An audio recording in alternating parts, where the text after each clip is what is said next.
Welcome back, everybody. We're diving deep today into a story out of Denver back in 2015. The story of Rachel Aboytes, Yeah.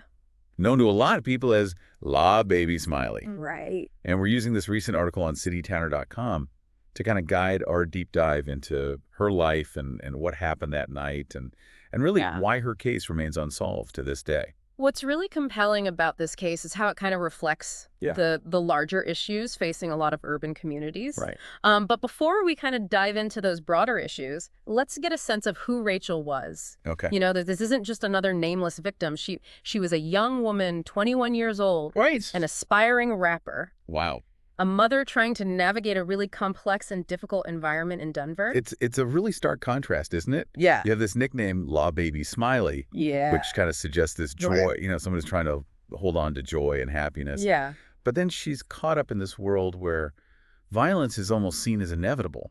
Do you think that nickname was a deliberate attempt to hold on to hope, to kind of shield herself from some of those realities? It's certainly possible. I think the article really portrays her as someone who, despite facing all these challenges, yearned for a better life. Yeah. Not only for herself, but especially for her child. Right. And it just, when you think about trying to chase your dreams, be a good parent. Yeah. While knowing that the streets can be so unforgiving. Absolutely. It's a lot to carry. yeah, a really heavy burden to carry. And for Rachel, that struggle ended on March 26, 2015.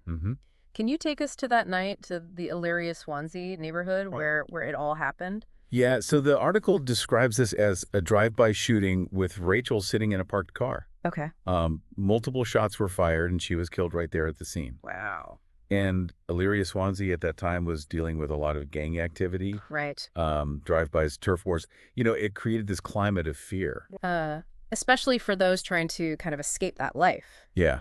And it's here that, the tragedy of Rachel's story intersects with this much larger issue, this code of silence that often surrounds gang-related crimes. We hear about this code a lot, but I think for our listeners, it would be helpful to understand it beyond just a simple definition. Yeah. What makes it so powerful, so difficult to break? Well, I think it's not just about fear of retaliation, although that's definitely a significant factor. Sure. This code is so ingrained in the culture, often going back generations. Wow. There's the sense of loyalty, Okay. of protecting your own, even if it means shielding those who've committed horrible acts.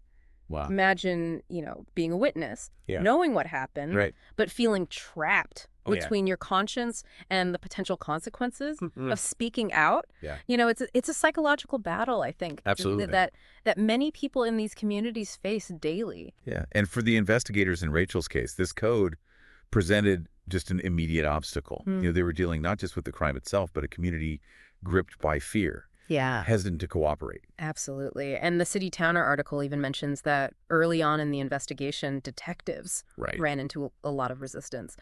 Witnesses were reluctant to come forward. Wow. Leads went cold, and the trail just seemed to be going nowhere. Wow. So Yeah, it shows you the challenges law enforcement faces when trying to solve cases like this. It's not just about forensics. It's about penetrating a wall of silence, earning the trust of a community that's been conditioned to protect its own, even when those actions might be shielding the people who did it. And this silence, this fear, has ripple effects far beyond just the investigation itself. Right. It impacted the entire Denver community, wouldn't you say? Oh, absolutely. Yeah. Absolutely. I mean, Rachel's death wasn't just another statistic.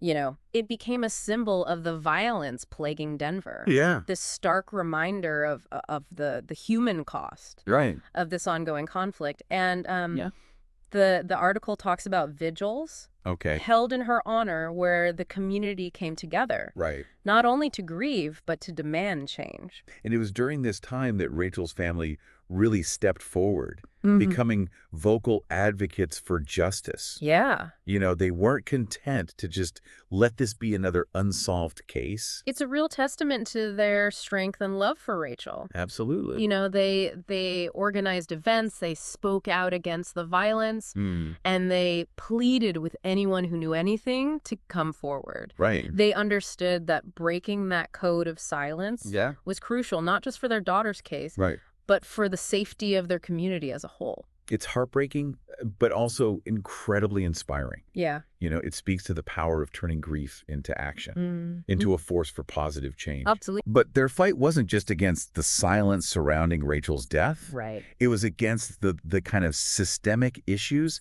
that allowed this violence to flourish in the first place.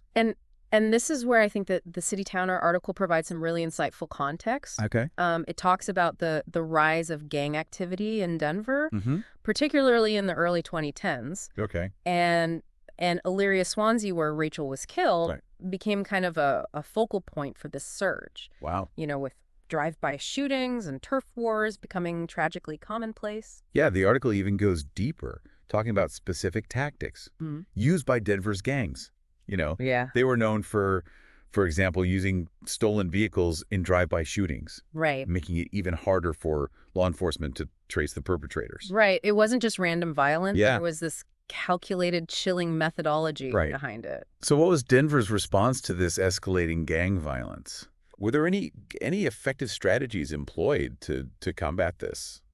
The City Towner article examines several approaches. You know, on the law enforcement side, there were targeted patrols in high crime areas, attempts to build relationships with community members to try to encourage information sharing, and initiatives, you know, really focused on disrupting gang recruitment efforts. Interesting. Especially among younger kids. Okay. And there was also this push to implement stricter penalties for gang-related crimes. It's that age-old debate, isn't it? Yeah. Punishment versus rehabilitation. Right. You know, especially when you're dealing with young people who might be drawn into gangs because of poverty, lack of opportunity, or even just a need to belong. Yeah, it's a complex issue. Right. With no easy answers. And that's where the community-based programs became really crucial. Right. The article highlights several initiatives aimed at providing alternatives to gang life. You know, things like after-school programs, job training, mentorship opportunities, and even conflict resolution workshops. Okay. The idea was to create a sense of hope to show these young people that there's a different path. Right. One that doesn't involve violence and crime. So we have these two kind of parallel tracks. Yeah. You know, yeah. Law enforcement trying to suppress the violence, community programs trying to address the root causes. Did the article offer any insight into how effective these approaches were? It did. Were there any successes? There were definitely pockets of progress. Okay. You know, the article mentions one program that focused on mediating conflicts. Interesting. Between rival gangs. Okay. And they actually saw a reduction in retaliatory shootings. Wow. In certain neighborhoods. Well, that's great.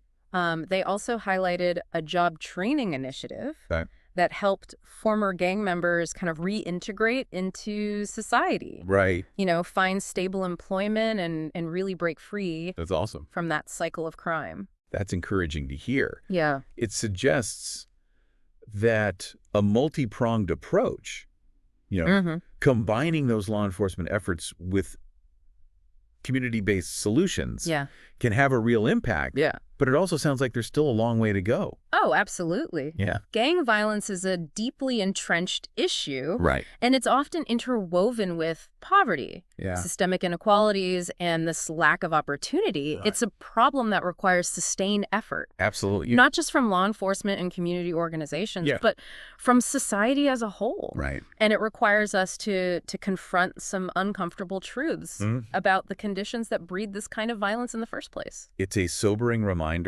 that while we're exploring the specifics of Rachel's case and the challenges in bringing her killers to justice, her story is ultimately a reflection of this much larger societal issue. And while we're discussing these broader issues, you know, it's important to remember Rachel, the individual, the person, you know, the article doesn't just focus on statistics and crime reports.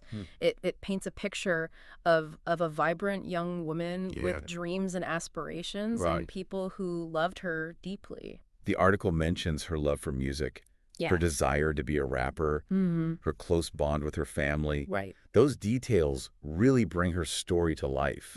Reminding us that this isn't just about an unsolved case. This is about a life cut short, a future stolen.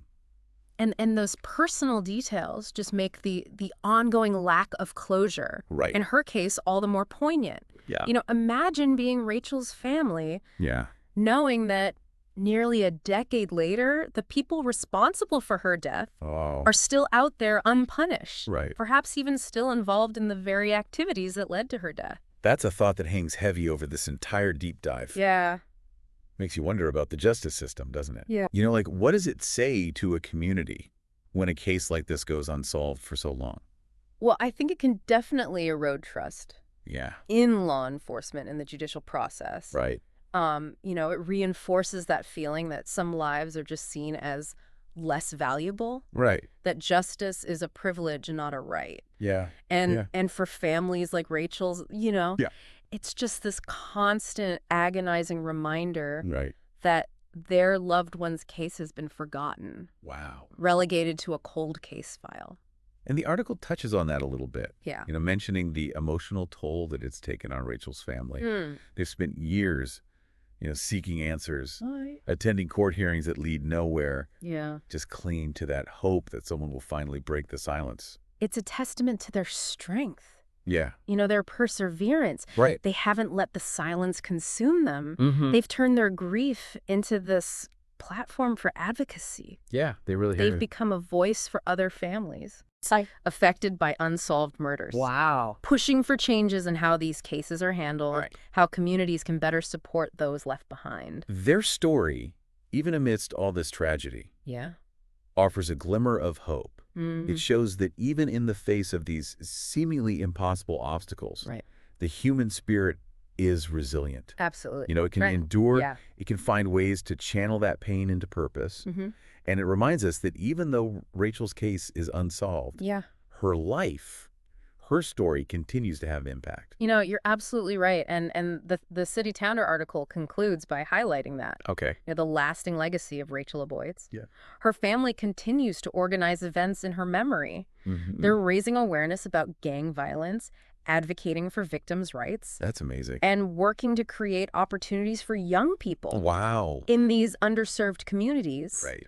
You know, they've turned their personal loss into a catalyst for positive change. Mm-hmm. And it just proves that even in the absence of legal justice, there can be a different kind of justice, a justice of remembrance, of action. Absolutely. Of refusing to let the darkness win. Such a powerful message. And it resonates far beyond just Denver. Mm-hmm. Rachel's story is a reminder that we all have a role to play. Right. In breaking this cycle of violence. Yeah. Supporting those who are affected by it. Absolutely. And demanding a future where tragedies like this become less and less frequent. That's right. If you're interested in learning more about Rachel's story and the efforts to address gang violence, we encourage you to check out that full article. Definitely. On citytower.com. Yeah, and you know, as you reflect on everything we've discussed today, think about how you can contribute to creating those safer, more just communities. Right. Whether it's supporting local organizations, working to prevent youth violence, or even just having these open and honest conversations about these issues. Yeah. Every action, no matter how small, can be a step towards a brighter future. Couldn't have said it better myself. Yeah. Thank you for joining us for this deep dive. Yeah. Until next time, stay curious and stay engaged.